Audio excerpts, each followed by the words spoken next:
जय गुरु जी। दोस्तों, एक बार फिर आपका अपना प्रिय आरजे आदि कश्यप मुंबई से मानुस और आपके लिए लेकर आया आपका मनपसंद प्रोग्राम पॉजिटिव कर्मा।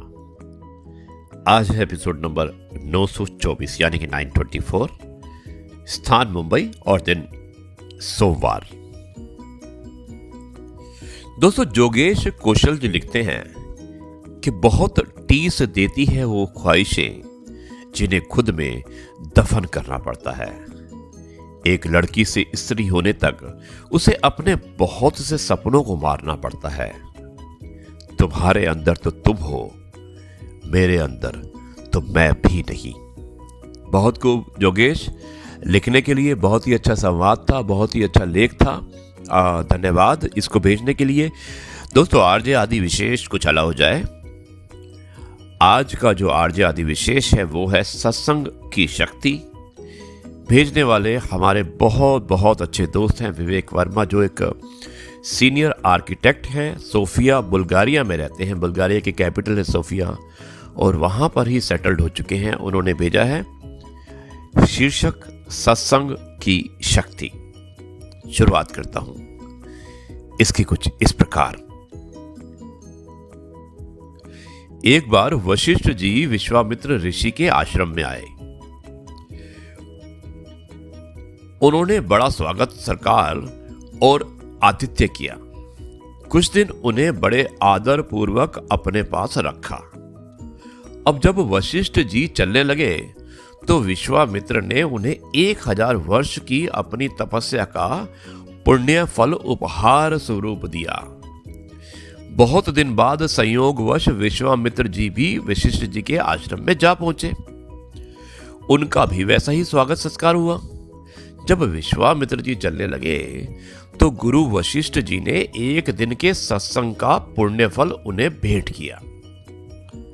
और विश्वामित्र के मन ही मन उन्होंने बहुत ही खिन्नता प्रकट की। वशिष्ठ जी को उन्होंने 1000 वर्ष की तपस्या का पुण्य भेंट दिया था। वैसा ही मूल्यवान उपहार ना देकर वशिष्ठ जी ने केवल एक दिन के सत्संग का तुच्छ फल दिया। इसका कारण उनकी अनुदारता और मेरे प्रति तुच्छता की भावना का होना ही हो सकता है, और ये दोनों ही बातें अनुचित है। वशिष्ठ जी विश्वामित्र के मनोभाव को ताड़ गए और उनका समाधान करने के लिए विश्वामित्र को साथ लेकर विश्व भ्रमण के लिए चल दिए। अब चलते चलते दोनों वहां पहुंचे जहां शेष जी अपने फन पर पृथ्वी का बोझ लादे हुए बैठे थे। शेष जी मीन्स के शेष नाग। दोनों ऋषियों ने उन्हें प्रणाम किया और उनके पास जाकर बैठ गए। अवकाश का समय देखकर वशिष्ठ जी ने शेष नाग जी से पूछा कि भगवान, 1000 वर्ष का तप अधिक मूल्यवान होता है या एक दिन का सत्संग? शेष नाग जी ने कहा, इसका समाधान केवल वाणी से करने की अपेक्षा प्रत्यक्ष अनुभव यानी कि डायरेक्ट अगर आप एक्सपीरियंस करें तो उसी से करना ठीक होगा। मैं सर पर पृथ्वी का इतना भार लिए बैठा हूं, जिसके पास तप बल है वो थोड़ी देर के लिए इस बोझ को अपने ऊपर ले ले। विश्वामित्र को अपने तप बल पर बहुत गर्व था। उन्होंने अपनी संचित 1000 वर्ष की तपस्या के बल को एकत्रित करके उसके द्वारा पृथ्वी का बोझ अपने ऊपर लेने का प्रयास किया, पर वो जरा सी भी नहीं उठी।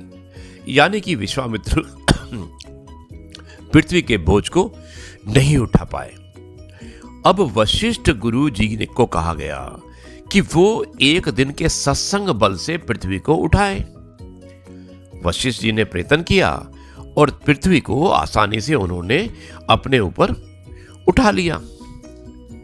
अब शेषनाग ने कहा कि तप बल की महत्व बहुत है, यानी कि उसका इंपॉर्टेंस बहुत होता है। अगर आप तप बल करते हैं, सारा विश्व उसी की शक्ति से गतिमान होता है, परंतु उसकी प्रेरणा और प्रगति को स्रोत सत्संग ही होता है। इसलिए उसकी महत्ता भी तप से भी बड़ी होती है। विश्वामित्र को समाधान हो गया था और उन्होंने अनुभव किया कि वशिष्ठ जी ने ना तो कम मूल्य की वस्तु भेंट की थी और ना ही उनका तिरस्कार किया था।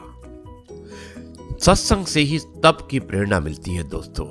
इसलिए तप का पिता होने के कारण सत्संग को अधिक प्रशंसनीय माना गया है।